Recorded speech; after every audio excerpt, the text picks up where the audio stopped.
நாங்கள் ஏற்கனவே சொன்னது போல நம்முடைய மாநிலத்தினுடைய முதலமைச்சர் ஐயா ஸ்டாலின் அவர்கள் மார்ச் முதல் வாரத்தில் அனைத்து கட்சி கூட்டத்தை கூப்பிட்டுருக்காங்க. எதுக்கு?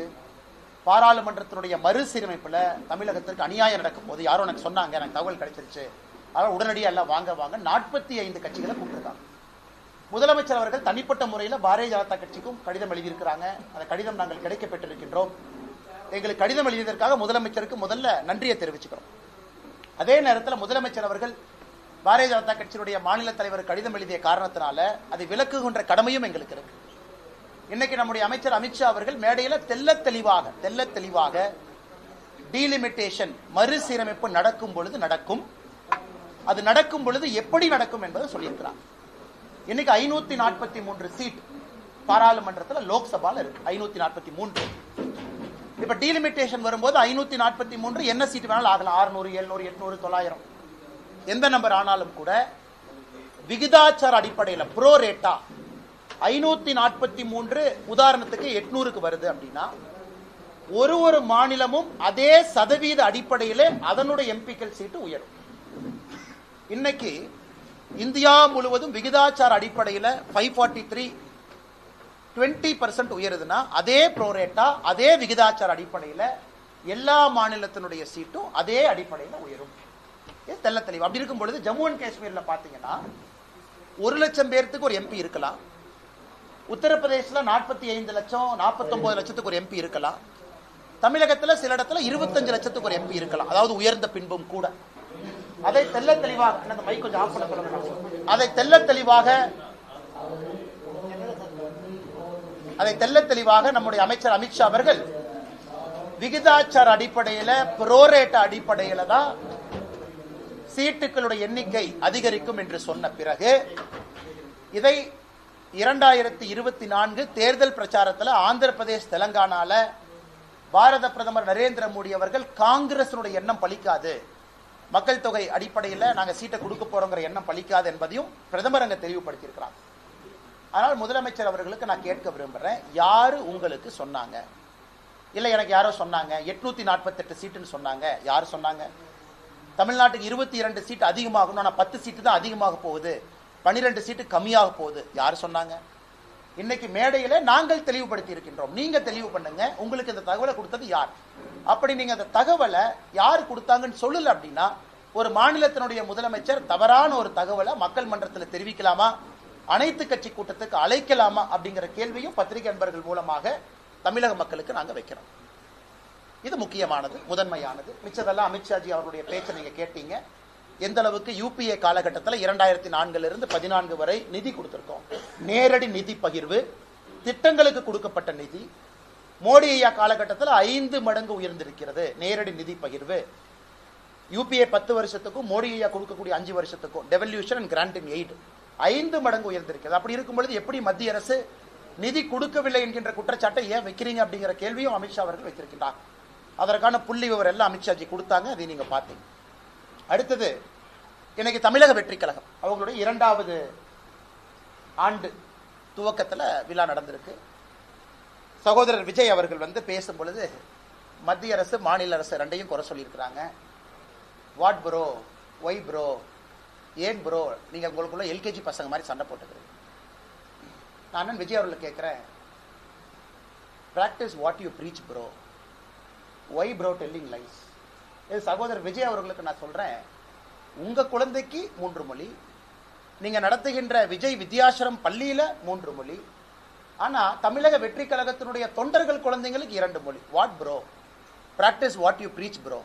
அதாவது சொன்னதை நீங்க என்ன வாழ்க்கையில் நடந்துக்கிறீங்களோ அதே மாதிரி செய்யுங்க ப்ரோ அப்படின்னு விஜய் அவர்களுக்கு தமிழக பாரதிய ஜனதா கட்சி சார்பாக இந்த நேரத்தில் நான் வலியுறுத்துகின்றேன்.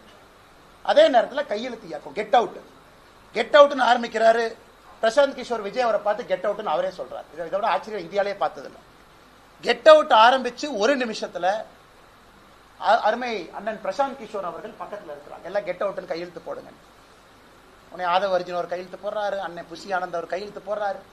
உன்னை பிரசாந்த் கிஷோர் அவர் நான் கெட் அவுட்னு சொல்லிட்டு கையெழுத்து போடாமல் எஸ்கேப் ஆகி போயிட்டார். அதனால இந்த கெட் அவுட் ஆரம்பித்த 30 செகண்ட்லயே இந்த கெட் அவுட்டுக்கான என்ன மரியாதை என்பது விஜய் அவர்களுக்கு ஆலோசனை சொல்லக்கூடிய சகோதரர் பிரசாந்த் கிஷோர் அவருடைய நடவடிக்கை நமக்கு காண்பித்து கொடுத்துருச்சு. அதனால இந்த கெட் அவுட், இதெல்லாம் வந்து ஒரு காரணத்திற்காக இருக்க வேண்டும். எங்கேயும் யாரும் எந்த மொழியும் திணிக்கல. அதனால practice what you breach bro. What bro, நீங்களே ப்ரோன்னு பொய் சொல்லாமா ப்ரோ? அதனால அருமை சகோதரர் விஜய் அவர்கள் இதை செய்ய வேண்டாம் என்று அன்போடு வலியுறுத்தி, அதன் பிறகு பத்திரிகை நண்பர்களுக்கு கேள்வி இருக்கும். கேள்வி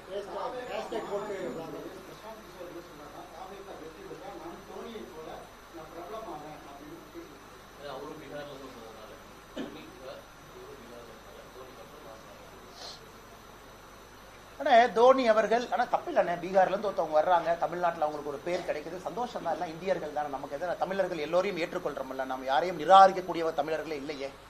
தமிழ்நாட்டுக்கு நல்லது யாரு பண்ணாலும் ஏத்துக்கிறோம்.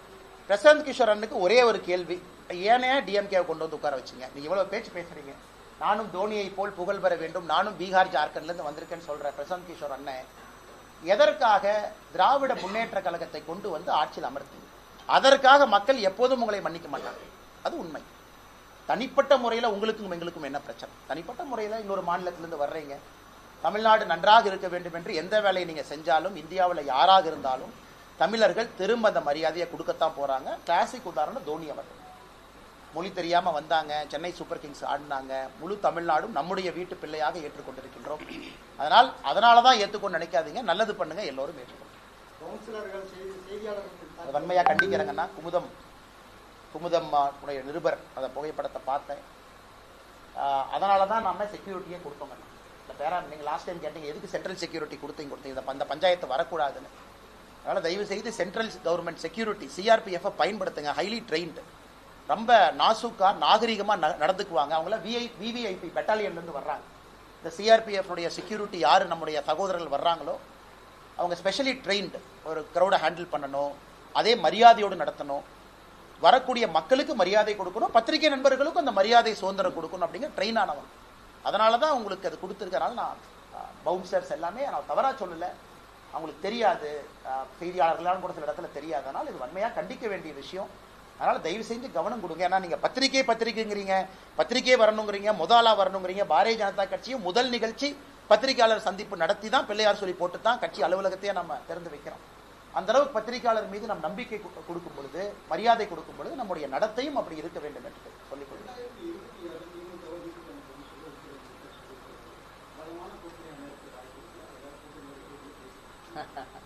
அண்ணா, இன்னைக்கு அமைச்சர் அவர்கள் சிவராத்திரி, மகா சிவராத்திரி ஈஷாக்கு போறாங்க. எங்களுக்கும் இந்த அற்புதமான நாளில் 3 கட்டிடத்தையும் திறந்து வைக்க வேண்டும் என்று வேண்டுகோள் விடுத்தோம். திறந்து வைக்கிறேன்னு சொல்லி இன்னைக்கு 3 கட்டிடத்தையும் திறந்து வச்சிருக்கிறாங்க.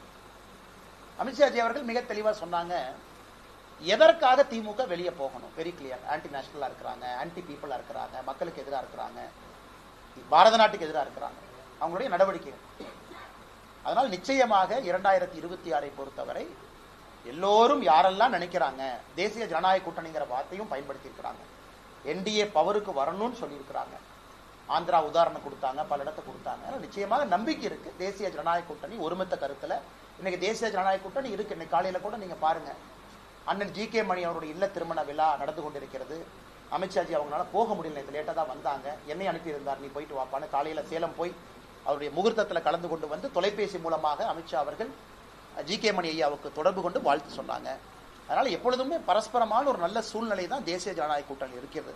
வருகின்ற காலத்துல ஒருமித்த கருத்தோடு யார் வந்தாலும் இணைந்து நாங்கள் பயணிக்க தயார்.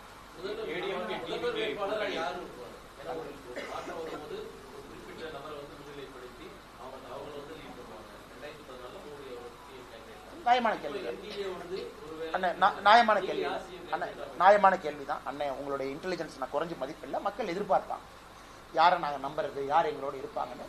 நேரமும் காலமும் இருக்கிறது. வரும்பொழுது கண்டிப்பா நீங்க கேட்கிற கேள்விக்கு நாங்கள் பதில் சொல்லணும். எலெக்ஷன் காலகட்டத்தில் சொல்லணும், எலெக்ஷனுக்கு முன்னாடி சொல்லணும். அதே நேரத்தில் பாரதிய ஜனதா கட்சி டெல்லி எல்லாம் நீங்க பார்த்துருக்கீங்க, பல இடத்துல கட்சி பிரதமர் அவர்களை முன்னிறுத்தி பிரதமருடைய ஆட்சியை கொண்டு வருவதற்காகத்தான் கட்சி பல இடத்துல போராடி கொண்டிருக்கின்றோம். அதுவும் பிஜேபியினுடைய மாடல். சரியான நேரத்தில் தலைவர்கள் பேசுவாங்க. ஆனா இன்னொரு கட்சி அவங்க கூட்டணி, அவங்க எப்படி பயணம் பண்ணுவாங்க அப்படின்னு நான் சொன்னா அது தப்பா போயிருங்கன்னா, அந்தந்த கட்சியினுடைய தனிப்பட்ட விருப்பு வெறுப்பு அவங்க முடிவு செய்யணும்.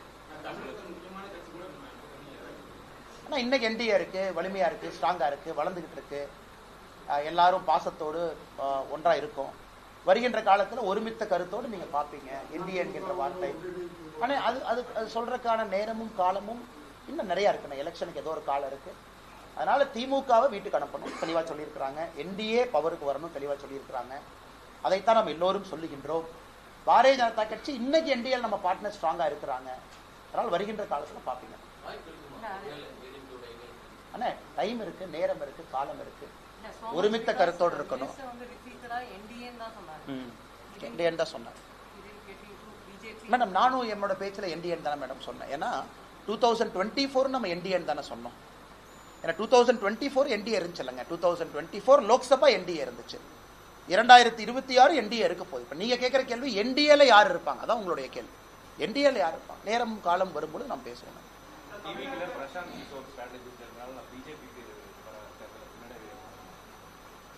அண்ணே நான் யாரை பற்றியும் நான் தப்பாக சொல்கிற ஆள் இல்லைங்கன்னா, எல்லோரும் ஒரு ஸ்ட்ராட்டஜிஸ்ட்டுக்குன்னு ஒரு ஸ்ட்ரென்த் இருக்குது, பவர் இருக்குது. அது பிரசாந்த் கிஷோர் அவர்களாக இருக்கட்டும், தமிழகத்தில் சுனில் கண்டுகுலுன்னு ஒருத்தர் இருக்கார் அவராக இருக்கட்டும். இவங்க எல்லாருமே நான் எப்பவுமே வெளியிருந்து பார்க்கக்கூடிய ஆளுமைகள். நிறைய அவங்களுக்கு அரசியல் தெரியும். நான் சும்மா போகிற போக்கில் அப்படியே தேரை வாரி அரைக்க விரும்பலை, தெரியும். அதே நேரத்தில் எந்த அளவுக்கு தெரியும் அது எனக்கு தெரியாது. ஏன்னா நாம களத்தில் இருக்கோம், கூட இருக்கோம், கீழே இருக்கோம், சுற்றிக்கிட்டு இருக்கோம். நமக்கு எந்த அளவுக்கு தெரியும், அவர்களுக்கு எந்த அளவுக்கு தெரியும். ஒரு டீம் போட்டு வேலை பார்க்குறீங்க. இந்தியாவில் இருக்கக்கூடிய எல்லா பசங்களையும் ரெக்ரூட் பண்ணி தமிழ்நாட்டில் வேலை பாருன்னு டீம் வச்சிருக்காங்க. ஸோ அந்த பசங்களுக்கு எந்த அளவுக்கு தெரியும் எனக்கு தெரியாது. அதனால யாரையும் நான் குறைச்சி மதிப்பிடல. அதே நேரத்தில் களத்தில் இருக்கக்கூடிய ஒரு தொண்டனையும் தலைவனையும் குறைச்சி மதிப்பிடாதீங்கிறத நான் ஸ்ட்ராட்டஜிஸ்ட்டை சொல்றேன். ஏன்னா ஒரு ஸ்ட்ராட்டஜிஸ்ட் அரசியல் களத்தில் இறங்கும் பொழுது தான் அந்த ஸ்ட்ராட்டஜிஸ்டுக்கு ஒரு பிரச்சனை இருக்கும். பீகார் கடுமையான அரசியல் களம், எளிதான ஒரு களம் இல்லை. ஜாதி அரசியல் நிறைந்திருக்கக்கூடிய களம். பிரசாந்த் கிஷோர் அவர்கள் அங்கே போயிருக்கிறாங்க, நின்னாங்க. நான் யாரையும் குறைச்சலாம் மதிப்பில். வருகின்ற காலத்தில் பிரசாந்த் கிஷோர் அவர்கள் வளர்வார்களா, ஜனசுராஜ் வளருமான்னு தொடர்ந்து பார்க்கணும். ஆனால் இந்த முறை நடக்கக்கூடிய பீகார் தேர்தலையும் என்டிஏ தான் ஜெயிக்க போகுது. எழுதி வச்சுக்கங்க. NDA will win. பிஜேபி கடந்த முறை போல பெரிய அளவில் பிஜேபி அங்கே எம்எல்ஏக்களை பெறப்போம். இன்னைக்கு நான் சொல்றதை எழுதி வச்சுக்கங்க. தமிழ்நாட்டுக்கு முன்னாடி நடக்கத்தான் போகுது. களத்தில் பிரசாந்த் கிஷோர் அவருடைய ஜனசுவராஜ் இருக்கத்தான் போகுது. தமிழ்நாடு எலெக்ஷனுக்கு முன்னாடியே நீங்க பார்க்கத்தான் போறீங்க. பிரசாந்த் கிஷோருடைய கட்சி இருக்கும், பிஜேபி இருக்கும், யார் அதிகமாக ஜெயிப்பாங்கன்னு பாருங்க. அதனால் லாங் ஸ்டாண்டிங்கா பாலிடிக்ஸ்ல நிக்கணும். 10 ஆண்டுகள் 20 ஆண்டுகள் கழிச்சு சில பேருக்கு வாய்ப்பு வரும். அதனால எல்லோருக்கும் நான் வாழ்த்துக்களை தெரிவிச்சுக்கிறேன். ஸ்ட்ராட்டஜிஸ்ட் வந்தனால கேம் மாறும். கோச் முக்கியமா, கேப்டன் முக்கியமா, பிளேயர் முக்கியமான எப்பொழுதுமே player first, captain second, coach third, spectator fourth.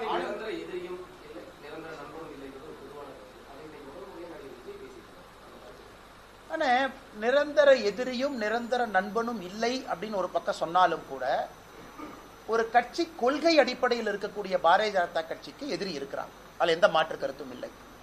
அப்படி சொல்லும் பொழுது நாங்களும் காங்கிரஸும் இன்னைக்கு எதிரியா இருக்கோம், நாளைக்கு நண்பாக முடியுமா? வாய்ப்பே இல்லை. ஏன்னா நம்முடைய சித்தாந்தங்கள் வேறு வேறு. மக்கள் பார்த்து ஓட்டு போடுறாங்க.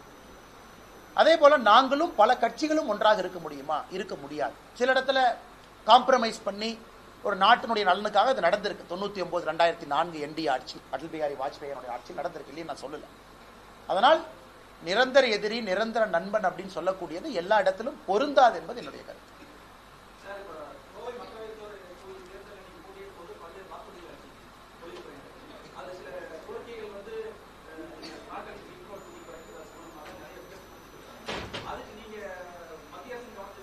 கொண்டு போறோம்னா பண்ணிட்டே இருக்கோம். குறிப்பா அதனாலதான் காட்டன் பாலிசியை இந்த பட்ஜெட்ல நீங்க பார்த்திருக்கணும். ஏன்னா நம்முடைய கோவை தொழில்துறை நம்ம மேனிஃபெஸ்டோல பார்த்தீங்கன்னா ஒரு முக்கியமான பாயிண்ட் காட்டன் பாலிசி 2.0 நம்ம பேசணும், மேனிஃபெஸ்டோல பேசணும். அது இந்த முறை கொண்டு வந்திருக்கிறோம். நீங்க பாத்தீங்களான்னு தெரியல பட்ஜெட். ஏன்னா வாஜ்பாய் காலத்துல காட்டன் பாலிசி 1.0 இருந்துச்சு. இன்னைக்கு பிரச்சனை என்னன்னா, காட்டனை பொறுத்த வரைக்கும் லாங் ஸ்டேபிள் காட்டன் வேணும் கோயம்புத்தூர் நம்முடைய சொந்தங்களுக்கு, குவாலிட்டி காட்டன் வேணும், த்ரெட் ஸ்ட்ராங்கா இருக்கும். இதான் நமக்கு. அது நமக்கு இருக்கக்கூடிய காட்டன்ல இல்ல அப்படிங்கறதுனால நம்ம பல இடத்துல இருந்து காட்டனை இம்போர்ட் பண்றோம். ஆஸ்திரேலியால இருந்து பண்றோம், ஈஜிப்ட்ல இருந்து பண்றோம். அதனால தொழில்துறையினுடைய முக்கியமான கோரிக்கை, நீங்க காட்டன் பாலிசியை திரும்ப லான்ச் பண்ணி இந்தியால குவாலிட்டியான காட்டனை ஊக்குவிக்கணும். ஆனா இந்தியால எந்த பகுதி கஷ்டப்படுதோ இல்லையோ, திருப்பூர் கோயம்புத்தூருக்கு தான் லாங் ஸ்டேபிள் காட்டன் வேணும். டிஷர்ட்ல இருந்து குவாலிட்டி, ஏன்னா எக்ஸ்போர்ட்ஸ் எல்லாமே லாங் ஸ்டேபிள் காட்டன். ஸோ சொன்னபடி எங்களுடைய தேர்தல் வாக்குறுதியில இந்த பட்ஜெட்ல அம்மா நிர்மலா சீதாராமன் அவர்கள் கொண்டு வந்திருக்கிறாங்க. ஒரு விஷயம். இரண்டாவது, நம்முடைய இம்போர்ட்டை பொறுத்த வரைக்கும் பல இடத்துல ரேஷனலைசேஷன், குறிப்பா பங்களாதேஷ்ல இருந்து வரக்கூடிய உள்ளாடைகள், திருப்பூராக இருக்கட்டும், கோயம்புத்தூராக இருக்கட்டும், ஈரோடு, இந்த பகுதி உள்ளாடைகள் பார்த்தீங்கன்னா மிக மிக கடுமையாக நம்முடைய director general of foreign trade DGFT கடுமையான நடவடிக்கை. ரவுண்ட் ட்ரிப்பிங் நம்முடைய மெயின் பிரச்சனை பங்களாதேஷ்ல இருந்து வர்றாங்கன்னு சொல்றதை விட வேற நாட்டில இருந்து பங்களாதேஷுக்குள்ள போய் தமிழ்நாட்டுக்குள்ள பங்களாதேஷா வர்றாங்க அப்படிங்கறத நம்முடைய பிரச்சனை. அது இந்த ஆண்டுக்கு நீங்க பாத்தீங்கன்னா டிஜிஎஃப்டி மிக கடுமையாக பியூஷ் கோயல் அவர்களுடைய அமைச்சரவை கடுமையான நடவடிக்கை எடுத்திருக்கிறாங்க. பல பேர் தொழில்துறை நம்மை பாராட்டி இருக்கிறாங்க. இதுவும் நாம தேர்தல் வாக்குறுதியை கொடுத்திருக்கோம், தொடர்ந்து செய்வோம். அதே போல மூன்றாவது நாம் கொடுத்திருப்பது எஃப்டிஏ, ஃப்ரீ ட்ரேட் அக்ரிமெண்ட். ஏன்னா இன்னைக்கு நம்ம காட்டன் இதெல்லாம் பேசுறத விடங்கன்னா இங்க இருக்கக்கூடிய எக்ஸ்போர்ட்டர்ஸ்க்கு 5 மடங்கு எக்ஸ்போர்ட்டை வளர்க்கணும். அதுக்கு ஒரே வாய்ப்பு யூகேல இருந்து வரக்கூடிய எஃப்டிஏ வேகமா சைன் பண்ணணும். அதற்கு தினமும் பியூஷ் கோயல் அவங்க சொல்லிட்டு இருக்காங்க எங்க இருக்கு எங்க போகுதுன்னு. உறுதியாக மிக வேகமாக எஃப்டிஏ யூகேவோடு கையெழுத்திடப்படும் பொழுது இந்தியாவில் அதிகமாக பயன்பெறக்கூடிய பகுதி திருப்பூரும் கோயம்புத்தூருமா இருக்கும். ஏன்னா நேரடியா உங்களுடைய எக்ஸ்போர்ட் எண்ணெய் பொறுத்தவரை 3 to 5 மடங்கு depending on the variety of export. Medical textile, normal T shirts அதுவும் அதிகமாக. ஒரு கோரிக்கை எண்ணெயை பத்தி சொன்னோம். நேஷனல் இன்வெஸ்டிகேஷன் ஏஜென்சி அது அமித்ஷாஜி அவர்கள் எங்களுடைய கோரிக்கை ஏற்று அதற்கான பரிசீலனை இருக்கு. ஏன்னா பவுண்டரியை பிக்சேஷன் பண்ணணும். கொச்சின் ஒரு பக்கம் இருக்கு, ஒரு பக்கம் சென்னை இருக்கு. எண்ணெயை கோட்டை டிக்ளேர் பண்ணோம். 98ல் பாம் பிளாஸ்ட் கோட் ஒன்று இருக்கு, அது சும்மா இருக்கு. அதற்கான எல்லா வேலைகளும் நடந்து கொண்டிருப்பதாக நாங்கள் அறிகின்றோம்.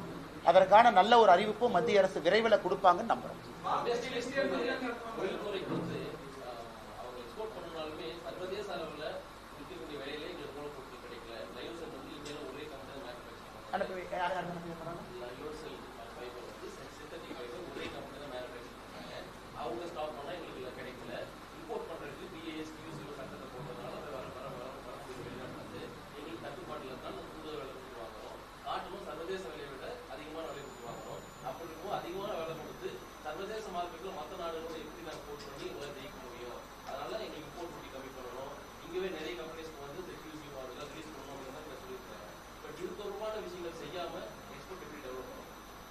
ஓகே, நீங்க சொன்ன கேள்விக்கு நேரடியாக பதில் சொல்றாங்கன்னா கோயம்புத்தூர் பகுதியை சார்ந்த குறிப்பாக ரயன் சிந்தட்டிக் ஃபைபர்ல இருக்கக்கூடிய நம்பர் 1, நம்பர் 2, நம்பர் 3 இந்த நிறுவனங்கள்லாம் நம்முடைய நிதியமைச்சர் அவங்கள சந்திக்க வச்சோம். நீங்க அவங்கள்ட்ட கேட்கலாம், நான் பேர் சொல்ல விரும்பல. அப்ப 2 பிரச்சனைகள் முக்கியமா அவங்க நம்முடைய நிதியமைச்சர் முன்னாடி வச்சாங்க. முதல் பிரச்சனை என்னன்னாங்கன்னா இன்னைக்கு இந்தியாவில் உற்பத்தி ஆகக்கூடிய சிந்தட்டிக் ஃபைபர் குறைவா இருக்கு. சில கம்பெனிகள் மட்டும்தான் உற்பத்தி பண்றாங்க. இந்தோனேஷியா, குறிப்பாக இந்தோனேஷியா, ஈஸ்ட் ஏஷியால இருந்து சிந்தட்டிக் ஃபைபர் இந்தியாக்குள்ள வந்து டம்ப் பண்றாங்க. நமக்கு இந்தியாக்குள்ளேயும் சிந்தட்டிக் ஃபைபர் உற்பத்தி ஆகணும், ரயன் மாதிரி ஃபைபர் உற்பத்தி ஆகணும். அதே நேரத்தில் இந்தோனேஷியால இருந்து டம்ப் பண்றவங்களையும் ஆன்டி டம்பிங் டியூட்டியோ இம்போர்ட் டியூட்டியோ போட்டு நாம் அதை குறைப்பதற்கான முயற்சி எடுக்கிறோம். இவங்க ஆர்குமெண்ட் என்ன, ஒரே நேரத்தில் குறைச்சிட்டீங்கன்னா இந்தியாவில் பற்றாக்குறை இருக்கும் பொழுது நாங்கள் எங்கிருந்து வாங்குவோம், நேராக இது விலை ஏறிடுது. அப்ப எங்கனால ஆர்டிபிஷியல் ஃபைபரை வச்சு செய்ய முடியல. அதற்கான எல்லா முயற்சியும் நிதியமைச்சர் எடுக்கிறாங்க. நான் கம்பெனியினுடைய பேரை சொல்ல விரும்பலீங்கன்னா அதற்கான எல்லா முயற்சி. ஏன்னா இந்தியாவில் கண்ட்ரோல் 2 கம்பெனி கையில தான் இருக்கு. only 2 companies own that market share. அப்ப அவங்களையும் கண்ட்ரோல்ல வைக்கணும். இந்தோனேஷியா போன்ற நாட்டில் இருக்கக்கூடியவங்களுக்கு வாய்ப்பு கொடுக்கணும். ஆனா அவங்களும் வந்து ஃபுல்லா டம்ப் பண்ணி சின்னதா க்ரோ ஆகக்கூடிய ஆர்டிபிஷியல் ஃபைபர் இருக்கிறவங்களை செட் போயிடக்கூடாது, அவங்களையும் வளர்த்தணும். இதற்கான முயற்சி மத்திய அரசு எடுக்கிறாங்க. இது ஒரு காம்ப்ளிகேட்டடான ஒரு சப்ஜெக்ட்டுங்கன்னா முழு முயற்சியை நிர்மலா சீதாராமன் அவர்கள் பர்டிகுலரா சிந்தட்டிக் ஃபைபர் ரயான் போன்ற இதுக்கு எடுத்துட்டு.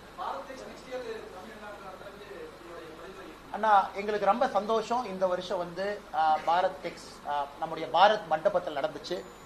அதனுடைய மிகப்பெரிய டிஸ்பிளேயர்ஸ் எல்லாம் கோயம்புத்தூரை சார்ந்த நம்முடைய சொந்தங்கள் போனாங்க. அது எப்பொழுதுமே உங்களுக்கு தெரியும், ஜெர்மனியில கோர் யூரோப்பில் நடக்கக்கூடிய ஒரு நிகழ்வை பியூஷ் கோயல் அவர்கள் போன ஆண்டு திருப்பூர் பியூஷ் கோயல் அவங்க வந்த பொழுது ப்ராமிஸ் பண்ணிட்டு போனாங்க. இந்த ஆண்டு நம்முடைய பாரத் டெக்ஸ் ஃபேரை பாரத் மண்டபத்தில் நம்ம நடத்தும் பொழுது உலகத்தில் இருக்கக்கூடியவங்க இங்க வருவாங்க. அதனால முதல் விஷயம் என்ன பண்ணிருக்கோம், நம்ம ஆட்கள் போய் ஜெர்மனி, மியூனிக், பாரிஸ்ல பண்றத பாரத் மண்டபத்துல பண்ணிருக்கோம்.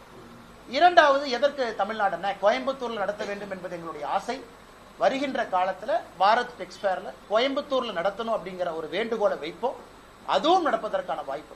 ஒரே வந்து இடப்பற்றாக்குறை. எனக்கு தெரியும், அண்ணன் வந்து நிறைய பிசினஸ் எல்லாம் நீங்க ட்ராக் பண்றீங்க. ஏன்னா பாரத் மண்டபத்தில் இருக்கக்கூடிய ஸ்டால் இடம் அவ்வளவு பெரிய ஏரியா, கோயம்புத்தூர்ல அந்த ஏரியா இருக்கா அப்படிங்கிற ஒரு கேள்விக்குறி. அதையும் நம்ம சால்வ் பண்ணி வில் ஃபைண்ட் வேங்க.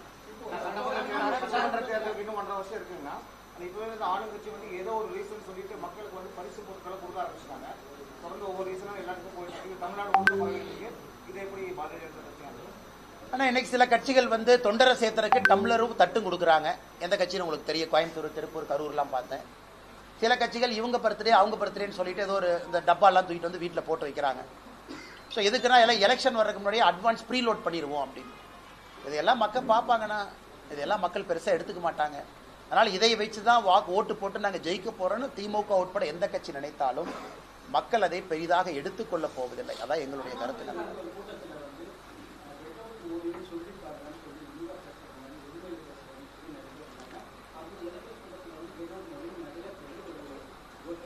அதுக்கு பதிலடி அதான் நான் என்ன சொன்னேன், உதயநிதி ஸ்டாலின் அவர்கள் சொல்லணும். ஏன்னா அவர் மேடையில் என்ன சொன்னாரு, நாங்க இப்படியே போச்சுன்னா தமிழ்நாட்டில் கெட் அவுட் மோடின்னு சொல்லுவோம். கரூர்ல நான் பேசியதற்கு 2 நாட்களுக்கு முன்பு உதயநிதி ஸ்டாலின் அவர்கள் சொன்னாங்க. அடுத்த நான் மேடையில் கல்வித்துறை அமைச்சர் அன்பில் மகேஷ் பொய்யாமொழி என்னை பேசின ஒருமையில பேசினதை பார்த்தீங்கன்னாலே அதை நீங்க பார்க்கணும். ஒரு கல்வி அமைச்சர் ஒரு பேட்டை ரவுடியா பேசினார்னா எப்படி, அந்த வீடியோ எனக்கு உங்களுக்கு காட்டுறேன். என்னை பத்தி கல்வி அமைச்சர் பேசியிருப்பார் ஒரு 7 நிமிஷம். அன்பில் மகேஷ் பொய்யாமொழி பேட்டை ரவுடி அந்த மாதிரி பேசினார். பேட்டை ரவுடி அன்பில் மகேஷ் பொய்யாமொழி ஒரு கல்வி அமைச்சர் ஒருத்தரை பத்தி எப்படி பேசலாம், தமிழ்நாட்டில் கூடிய குடிமகன், அதெல்லாம் நீங்க பார்க்கணும், ரொம்ப முக்கியம். அதனாலதான் தெளிவா கரூர் மேடையில சொன்னேன், முதல் 50% அண்ணாமலையா பேசுறேன், அடுத்த 50% திராவிட கட்சிகள் பாணியில அவங்களுக்கு பதில் சொல்ல போறேன். அதனால தாய்மார்கள் யார் என்னை தப்பா நினைச்ச கூடாது பேச்சுல சொல்லிட்டு ஆரம்பிச்சேன். உதயநிதி ஸ்டாலினுக்கு என்ன சொன்னோம், நீங்க சொன்னீங்கல்ல சொல்லி பாருங்க. அவருக்கு பயம், சப்போர்ட்டுக்கு 500 பேர்த்த கூட்டு வந்துட்டார். அவர் தனியா சொன்னா மாட்டிக்குவாங்க. 500 சின்ன பசங்களை பின்னாடி உட்கார வச்சுட்டு எல்லாம் கெட் அவுட் மோடின்னு சொல்லுங்க அப்படின்னு ஒண்ணு. அந்த சின்ன பசங்க இளைஞரணின்னு சொல்லிட்டு அவங்க பின்னாடி உட்காந்து திமுக கெட் அவுட் மோடினா அதுக்கு பதிலடி என்ன, 24 மணி நேரம் டைம் கொடுக்கும். கெட் அவுட் மோடின்னு எல்லாம் சொல்லுங்க. இளைஞரணி, டிஎம்கே அபிஷியல் ஐடி விங்கு எல்லாம் இணைஞ்சு எல்லாம் கெட் அவுட் மோடின்னு ஹேஷ்டாக் போட்டேன். எவ்வளவுங்க, 2,80,000. அடுத்த 24 மணி நேரம் இல்லை, காலையில 6 மணிக்கு கெட் அவுட் ஸ்டாலின் ஆரம்பிச்சோம். 3:27க்கு 10வது லட்சம், 1 million. 6 AM to 3:31 PM 3:27 PM 1 million, 10 லட்சம் கெட் அவுட் ஸ்டாலின். ஆனால் நாங்க இது வந்து ஒரு அளவுகோலா சொல்லிங்கன்னா உங்களுக்கு உங்க பாணியில நாங்க பதிலடி கொடுக்க ஆரம்பிச்சோம். இன்னைக்கு கையெழுத்து இயக்கத்தை பாருங்க எந்த அளவுக்கு மேசிவா பிஜேபி களத்தில் இருக்கும். மார்ச் 22 தேதியை குறிச்சு வச்சுங்க, திருச்சியில பாரதிய ஜனதா கட்சியினுடைய பொதுக்கூட்டம். தமிழகத்துல குறிப்பாக தமிழை வளர்க்கக்கூடிய மோடி அவர்களுக்கு நன்றி சொல்லி நடக்கக்கூடிய பொதுக்கூட்டத்தை பாரதிய ஜனதா கட்சி 22ஆம் தேதி திருச்சியில் நடக்க இருக்கிறோம். அந்த கூட்டத்தை பாருங்க, கிரவுண்ட்லயும் பாருங்க, சமூக வலைதளத்துல பாருங்க. திராவிட முன்னேற்ற கழகத்துக்கு ஈக்குவல்னு சொல்ல மாட்டோம், அவர்களை விட ஒரு படி மேல போய் நாங்க பதிலடி கொடுக்க ஆரம்பிச்சோம். இல்லாட்டி அவங்க திருந்த மாட்டாங்க, இப்படியே பேசுவாங்க, 29 பைசா மோடிம்பாங்க. அவர்களுக்கு அவங்க பாணியில பேசினா மட்டும்தான் அவர்களுக்கு புரியும். அதே மருந்து எடுத்து அவங்களுக்கு கொடுக்குறோம்.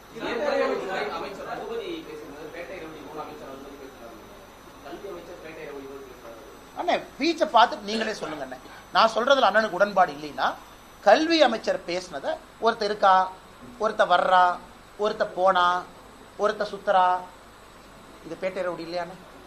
கல்வி அமைச்சர் வந்து கல்வி அமைச்சர் அப்படின்னா இன்டர்னல் மீட்டிங்ல நீங்க எப்படி பேசுவீங்க?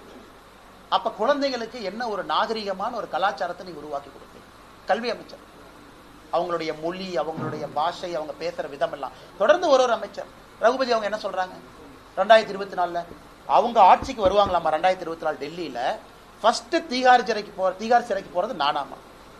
வெக்கமா இல்லையா? இது வந்து யார் சொல்றாங்க, லஞ்ச ஒழிப்புத்துறை சிறைத்துறையினுடைய அமைச்சர் ஃபர்ஸ்ட் நான் தீகார் சிறைக்கு போவேனாமா. இதெல்லாம் பேசினா பேட்டை ரவுடி இல்லையாங்கண்ணா. அதனால நான் அவர்களுக்கு அவங்க உங்ககிட்ட நீங்க அன்பானவர்கள், மரியாதையானவங்க, உங்களுக்கு நான் 5 மடங்கு மரியாதை கொடுக்குறேன். ஏன்னா அது கடமை. அந்த மாதிரி தப்பானவர்களுக்கு அவங்க பாஷையில் நான் பேசுறேன். எதுக்காக நான் அந்த அதிகாரத்தில் இருக்கணும், பொறுப்புல இருக்கணும்.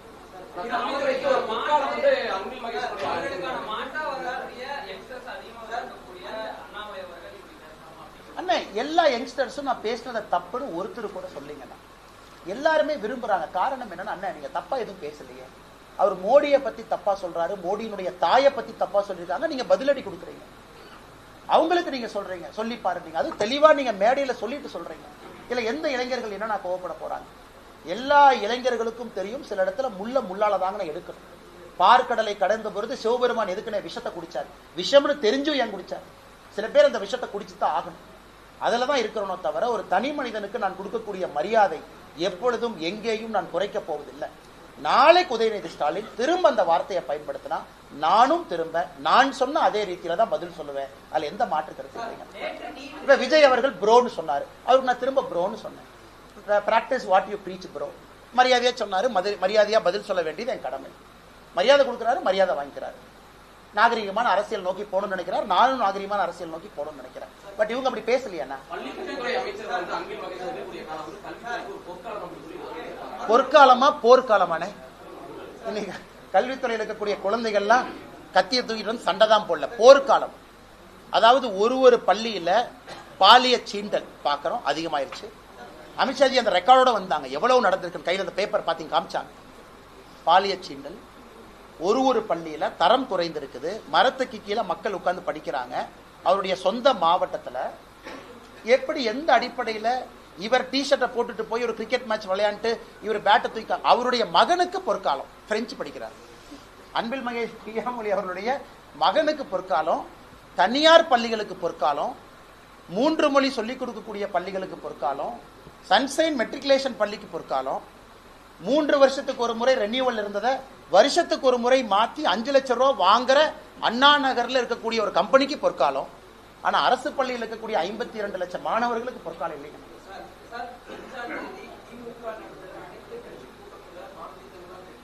அண்ணா கலந்து கொள்ளும் கடிதம் எனக்கு தான் அனுப்பிச்சிருக்காரு, கு அண்ணாமலைன்னு போட்டு எனக்கு அனுப்பிச்சிருக்காரு, நீங்க வாங்கன்னு கூப்பிட்டுருக்காரு.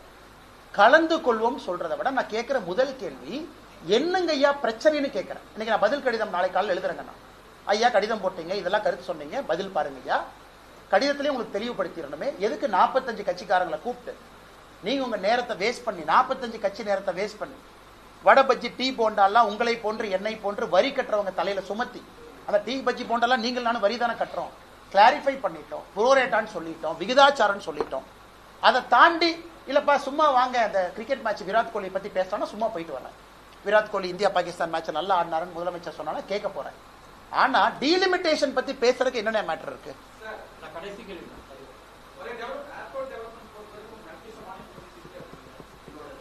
எங்களுடைய நம்பர் ஒன் ப்ரையாரிட்டி கோயம்புத்தூருக்கு ஏர்போர்ட் எக்ஸ்பான்ஷன் நம்பர் 1 ப்ரையாரிட்டி. அது நடந்தா எல்லாம் நடந்துருங்கண்ணா. அதற்கான வேலைகள் மிக வேகமாக ஆரம்பித்திருக்கின்றார்கள். கண்டினியூஸ் ஃபாலோஅப்ல இருக்கும். அது இப்ப இருக்கக்கூடிய விமான போக்குவரத்து அமைச்சர் வேகமாக செயல்படக்கூடியவர். எப்படி ஜோதிராஜ் சிந்தியா அவங்க வேகமா செயல்பட்டாங்களோ அதே போல இளமையானவர் ராம்மோகன் அவர்கள் மிக வேகமா செயல்படுறாங்க. மிக வேகமாக கோயம்புத்தூருக்கு கொடுப்பது எங்களுடைய ஹையஸ்ட் ப்ரையாரிட்டி. கட்டாயமா கொடுப்பாங்க.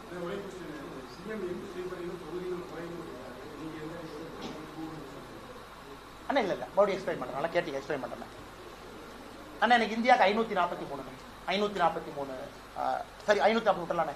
இன்னைக்கு 200 தொகுதின்னு வச்சுக்கலாம், 200 MP இன்னைக்கு இந்தியாவில் இருக்கான்னு வச்சுக்கலாம். அது 20% இன்க்ரீஸ் ஆச்சுன்னா 240 MP வருவாங்களாண்ணே. அமித்ஷாஜி என்ன சொல்றாரு, ஒரு மாநிலத்தில் 20% அதிகமாகும். புரோரேட்டா எல்லா மாநிலமும் விகிதாச்சார அடிப்படையில் இட் வில் இன்க்ரீஸ். எங்கேயும் யாருக்கும் தமிழ்நாடு 33% உயர்ந்துச்சு, ஆனா பீகார் 67% உயர்ந்துச்சு. அது நடக்காது. புரோரேட்டா எல்லாம் அப்படி இருக்கும் பொழுது இன்னும் பிரச்சனை இருக்கும். ஏன்னா இன்னைக்கு மேல என்ன கேட்கிறாங்க, 1 லட்சம் மக்கள் தொகைக்கு ஒரு MP, 22 லட்சம் மக்கள் தொகைக்கு ஒரு MP, 45 லட்சம் மக்கள் தொகைக்கு ஒரு MP-யா? மறுபடியும் அது கண்டினியூ ஆகத்தானே. அது 45 லட்சமா இருக்காது. 30 லட்சத்துக்கு ஒரு MP, 17 லட்சத்துக்கு ஒரு MP, 1,10,000 பேருக்கு ஒரு MP. விகிதாச்சார அடிப்படையில் இன்க்ரீஸ் ஆகிறதுனால யாருக்கும் அநியாயம் நடக்காது என்பதை தெல்ல தெளிவா சொல்லுங்க.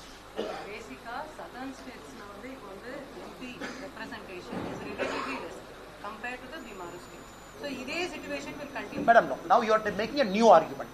Madam's argument is, we are only saying the current 543 is fixed on 1971 census, madam. So now new census conduct பண்ணதுக்கு அப்புறம் நாம இந்த புதிய ஒரு எண்ணிக்கையை ஃபிக்ஸ் பண்ண போறோம். அப்ப இருப்பது எல்லாம் ப்ரொபோர்ஷனேட்டா தான் உயரும். 543 might become 800, 850, 900.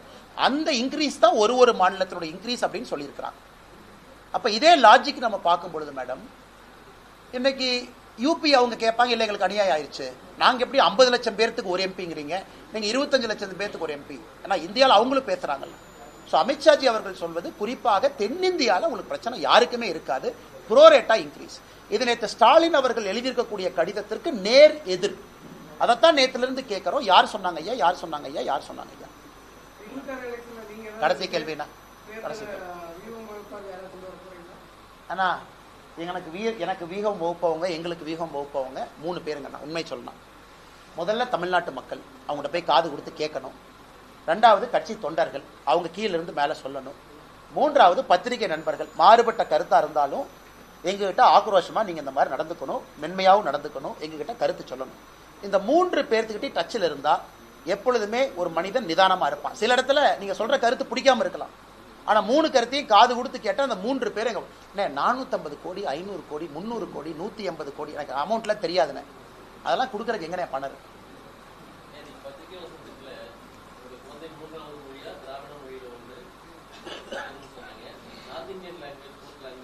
Hindi R Sanskrit படிக்கணும்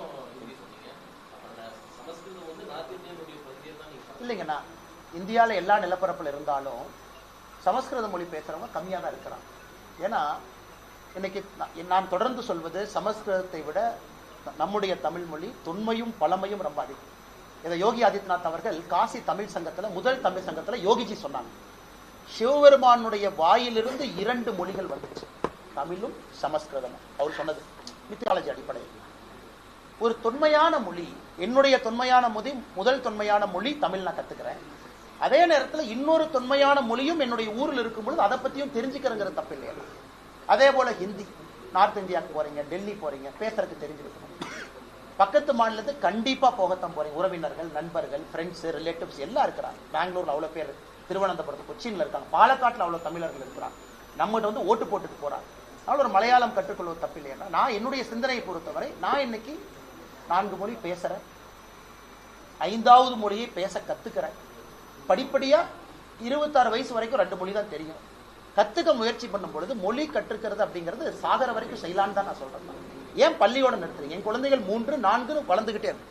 நன்றிங்கண்ணா, தேங்க்யூ ஃபார் யர் டைம்.